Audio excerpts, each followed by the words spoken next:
What's going on YouTube? Jay Cheeserborn here, and welcome to the second part, or second episode, or whatever you want to call this, of my Marvel Rewatch. I'm rewatching all the MCU films leading up to Avengers Endgame, giving some quick little thoughts on all of them before we go ahead and see this this epic movie. So, yeah, let's go ahead and start with the second film in the Marvel Cinematic Universe. The first film where the real crossing of the characters really started to begin. I mean, you had the tease at the post-credit scene of Iron Man, and then you had the little tidbit at the end of the Incredible Hulk.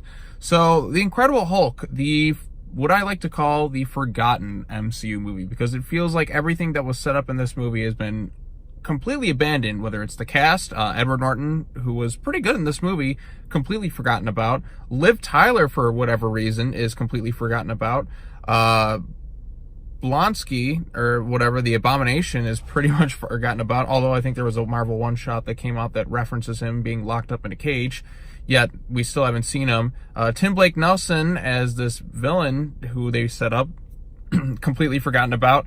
Yeah, pretty much most of the movie has been completely forgotten about. William Hurt's still around as Ross, but where the fuck is Betty Ross? It's been bugging me for years. She's never referenced. There's no Easter eggs. When Natasha Romanoff is trying to hit on the Hulk in Age of Ultron, he doesn't go, no, I have Betty Ross. I mean, Bruce, go see Betty. It was like the whole thing, you finally get this reunion with her and you really care about her and you just completely abandon her. You're working with Tony Stark now. You're pretty much in the clear. Why don't you just go talk to her or something? I don't know. I feel like Liv Tyler would come back. She's not working on anything right now. The Lord of the Rings movies are done, and she was good in this, or she was fine. I mean, she was something. Just do something. It just kind of bugs me how she's completely abandoned.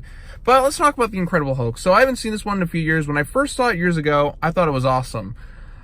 Nowadays, I don't think it's awesome. I like it, but I don't necessarily love it. I think it's fine. I think because Marvel's still figuring out their thing, this movie doesn't hold up quite as well as I would have hoped. I mean, there's some good action sequences. There's plenty of it in there. The Hulk's actually smashing, unlike the, he smashed stuff in the 2003 Hulk movie, but, the less said about that movie, the better. I don't really like that one.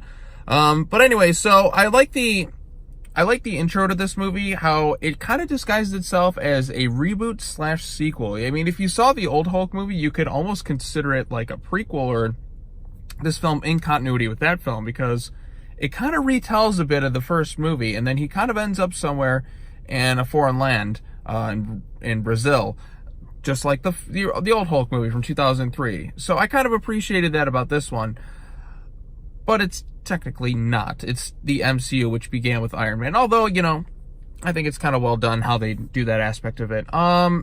So yeah, Bruce Banner's on the run. He's trying to find a cure for his condition. General Ross is trying to kidnap him and make him a weapon, or some gobbledygook nonsense like that.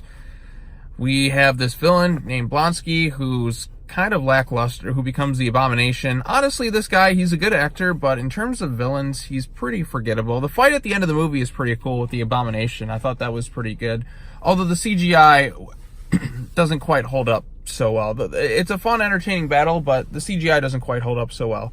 Other issues with this film, it's pacing problems. It starts off kind of strong, but then slowly gets a little bit off course. You have characters who don't really do too much. Like I said, Marvel is still trying to find their footing at this time. They didn't exactly know what the plan necessarily was going forward. Like, they had an idea, and they were trying to lead to and build up to the Avengers.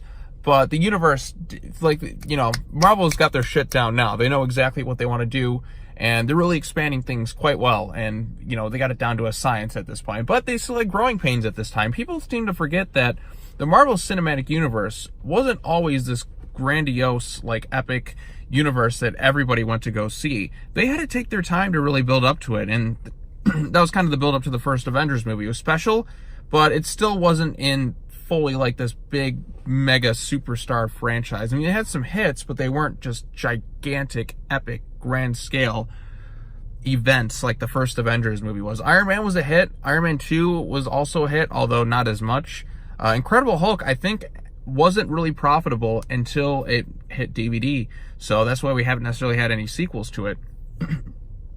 And yeah, you can tell this is definitely an older MCU film. The humor is not quite on point. I know there was a lot cut from this movie. They had about, on the Blu-ray, it has about 40 minutes of like footage that's cut, and I'm just like, whoa. I know there was some issues going on behind the scenes with Edward Norton and them trying to like rewrite the whole movie, trying to change things up. There's just a lot that's going on in this film. Ultimately, the film ends up in a big climactic battle in the city, which is pretty entertaining between the Hulk and Abomination. But other than that, the movie doesn't quite hold up so well. Like I said, some pacing issues. It's not fully engaging. The humor is really not on point. It's just, some of it's kind of dull at moments. It's better than the 2003 Hulk movie, but there's just something about it that doesn't necessarily click today. That's you kind of take it for what it's worth. I think we've been subjected to too many good, quality Marvel films where they got their formula down to, like, when you go back and watch this, it feels so far distant from what the MCU is now. Even when I rewatched Iron Man, I'm just like, wow, we are just so far removed from this. But what I do appreciate about some of these older Marvel films in the MCU, like Incredible Hulk, it felt like a complete movie on its own. It felt like a different era. It doesn't necessarily feel in universe, like where I feel like everything post Avengers was really just set up movies to the next thing, set up movies to the next thing. But like this one, it felt like a movie, and then with the Avengers stuff, like little nods here and there, but like little Avengers stuff tacked on at the very end.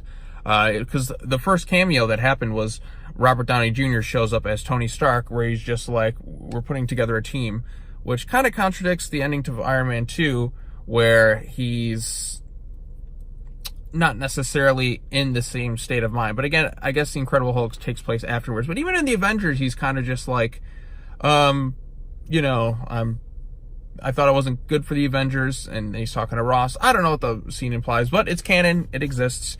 It was cool to see Tony Stark, although I was kind of bummed that they didn't have like a fight, because I remember watching the sequences on TV, and General Ross is talking to Tony Stark, like, oh shit, Tony Stark's in the movie. Like, this is back before Marvel, didn't spoil things fully. I mean, this is done by Universal. That's why you're not going to see any Hulk movies anytime soon, since they own the rights.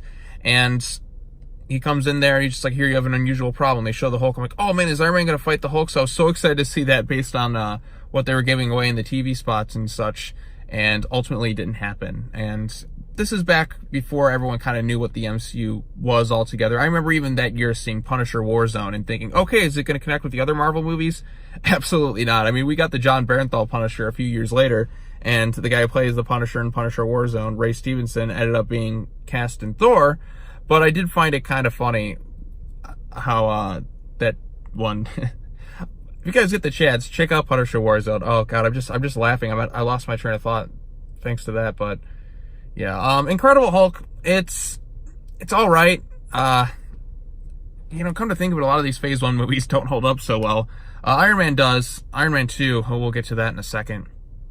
But yeah, I'm sorry if my thoughts are kind of scattershot right now. I'm just trying to comprehend what I liked and disliked about the Incredible Hulk. It's a fine movie. There's aspects of it I like, but ultimately it doesn't hold up to the standards that Marvel has today. In fact, like I said, Phase 1 was just a growing pains phase, and they didn't necessarily have anything down pat. Even like the way the movie's shot, like it's shot on film, it looks different from the typical Marvel look, as I call it. Like I know Marvel shoots their movies, I believe, on digital versus film now, and you can tell the difference based on the way the movie's shot and such. So all right, well, I think that's going to wrap it up. Looking forward to talking about Iron Man 2, then Thor, then the original Captain America, then, of course, the Avengers, which I've already reviewed on this channel, which I absolutely loved. And then we go into Iron Man 3, and then Thor: The Dark World. Oh, no, Iron Man 3. Oh, man, that's going to be a fun one, because I remember walking out of Iron Man 3 going, what the fuck did I just see? So, yeah. All right, that's all I'm going to say. Take care now. Comment, like, subscribe. Thanks for watching. The road to Endgame continues. I'll see you all later.